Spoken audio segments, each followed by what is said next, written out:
حضرت شعیب علیہ السلام یہ وہ عظیم ہستی ہیں جس کو میرے آقا علیہ السلام نے خطیب الانبیاء کا لقب عطا فرمایا، یعنی یہ وہ فصاحت و بلاغت کے ماہر تھے اور ان کو اس قدر ملکہ حاصل تھا کہ آپ خطیب الانبیاء کہلائے۔ حضرت شعیب علیہ السلام کا ذکر قرآن مجید فرقان حمید میں کئی مقامات پر ہے۔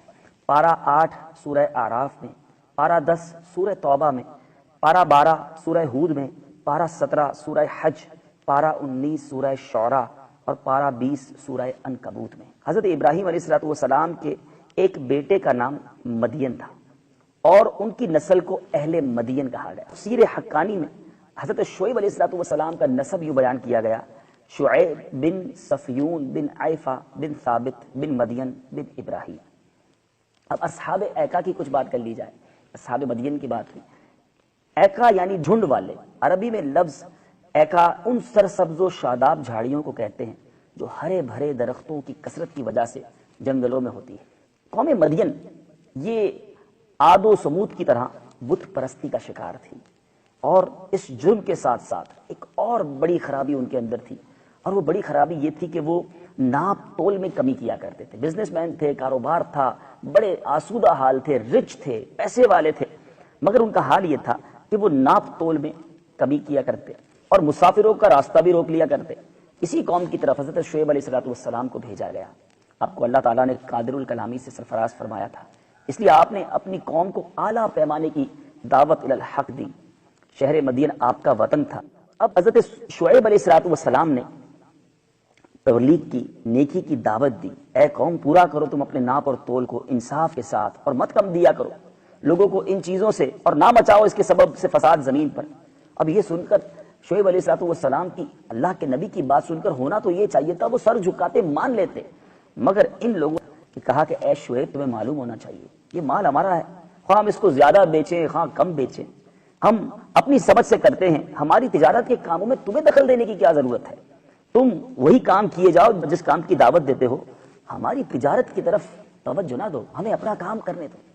پھر حضرت شعیب علیہ السلام نے فرمایا: اے میری قوم، اللہ کی بندگی کرو، اگر تم بندگی نہ کرو گے اور اپنے وزن ناپ تول میں اور میزان کو درست نہ رکھو گے تو یقیناً اللہ تعالیٰ کا تم پر پہنچے گا ایسا عذاب جیسا قوم نوح اور قوم ہود اور قوم صالح اور قوم لوط پر یہ عذاب ہو۔ اپنی قوم کو اس عذاب سے بھی ڈرایا۔ اس کے بعد حضرت شعیب علیہ السلام نے اپنی قوم سے فرمایا: اے قوم، اللہ تعالیٰ سے ڈرو اور اسی کی عبادت کرو، اور مجھے اللہ کی جانب سے آیا ہوا نبی تسلیم کرو، اور میں جس چیز کا حکم دوں اس کو بجا لاؤ، اور ہر امر میں میرا کہنا مانو۔ ہر چند اور ہر وقت حضرت شعیب علیہ السلام کا اس قوم نے کہنا نہ مانا اور برابر سرکشی اور اپنی ضد پر اڑے رہے۔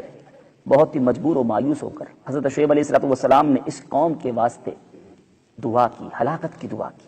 حضرت جبرائیل علیہ السلام فوراً حضرت شعیب علیہ السلام کے پاس آئے اور کہنے لگے: اے شعیب، قریب ہے کہ تمہاری قوم پر اللہ تعالیٰ عذاب نازل کرے گا، لہٰذا تم ہوشیار رہو، اور جو لوگ تم پر ایمان لائے ہیں ان سب کو لے کر شہر سے باہر نکل جاؤ، اور اب اس قوم سے دور رہو۔ اس فرمان الہی کو سن کر حضرت شعیب علیہ السلام اپنے اہل و عیال اور وہ لوگ جو آپ پر ایمان لا چکے تھے، وہ آلموسٹ ملا کر 1700 کے قریب وہ لوگ تھے، ان سب کو لے کر شہر سے باہر چلے گئے۔ اب یہ جب جا رہے تھے تو آپ کی قوم آپ پر ہنسنے لگی، وہ بے ایمان لوگ اللہ کے نبی پر ہنسنے لگے کہ کیا مصیبت آ گئی ہے، تم کہاں جا رہے ہو؟ حضرت شعیب علیہ السلام نے فرمایا: اے شہر والوں، میں تم سے جدا ہوتا ہوں، اور یہ حکم مجھ کو میرے رب عز و جل نے دیا ہے، اس کے بعد اللہ تعالیٰ تم پر عذاب نازل فرمائے گا۔ یہ فرمان حضرت شعیب نے جب اپنی قوم کو سنایا، اس کے بعد آپ چل پڑے، تقریباً 3 کوس کے فاصلے پر نکل گئے۔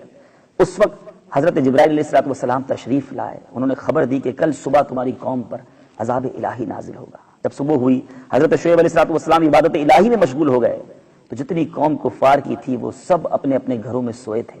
اسی وقت حضرت جبرائیل علیہ السلام آئے اور اللہ کے حکم سے ایک ایسی چیخ ماری کہ تمام کافر شہر میں ہلاک ہو گئے، یہاں تک کہ کوئی مویشی بھی نہ رہا، اور ایک ایسی آگ نمودار ہوئی کہ تمام لاشوں کو جلا گئی۔ اس عذاب الہی کے بعد حضرت شعیب علیہ السلام نے دربار الہی میں التجا کی کہ میرے پروردگار، میں کہاں جاؤں، کس جگہ رہوں؟ غیب سے ندا آئی کہ میرے پیغمبر، تم اپنے گھروں میں جا کر رہو۔ یہ حکم الہی سن کر حضرت شعیب اپنی ساری قوم جو آپ پر ایمان لا چکی تھی اس کے ہمراہ ان سب کو لے کر شہر میں آئے، اور دیکھا کہ وہ لوگ سارے جل بھن کر خاک ہو۔ اگر تم ہم پر آسمان کا کوئی ٹکڑا گرا دو اگر تم سچے ہو۔ جب حضرت شعیب علیہ السلام ان سے بالکل مایوس ہو گئے، تو بارگاہ الہی میں دعا کی، ربنا افتح بیننا و بین قومنا بالحق وانت خیر الفاتحین، اے ہمارے رب ہم میں اور ہماری قوم میں حق فیصلہ کر اور تیرا فیصلہ سب سے بہتر۔ اللہ تعالیٰ کے سچے نبی علیہ الصلوۃ والسلام نے دعا فرمائی، اور نبی علیہ الصلوۃ والسلام کی دعا کبھی خالی نہیں جاتی۔ حضرت شعیب علیہ الصلوۃ والسلام کا دعا فرمانا ہی تھا کہ اللہ تعالیٰ نے فوراً دعا کو قبول فرمایا۔ اللہ تعالیٰ نے قرآن مجید میں ارشاد فرمایا، فَقَدَّمُوهُ فَأَخَذَهُمْ عَذَابُ يَوْمِ الظُّلَّةِ إِنَّهُ كَانَ عَذَابَ يَوْمٍ عَظِيمٍ، تو انہوں نے اسے جھٹلایا تو انہیں شامیانے والے دن کے عذاب نے آ لیا، بے شک وہ بڑے دن کا عذاب تھا۔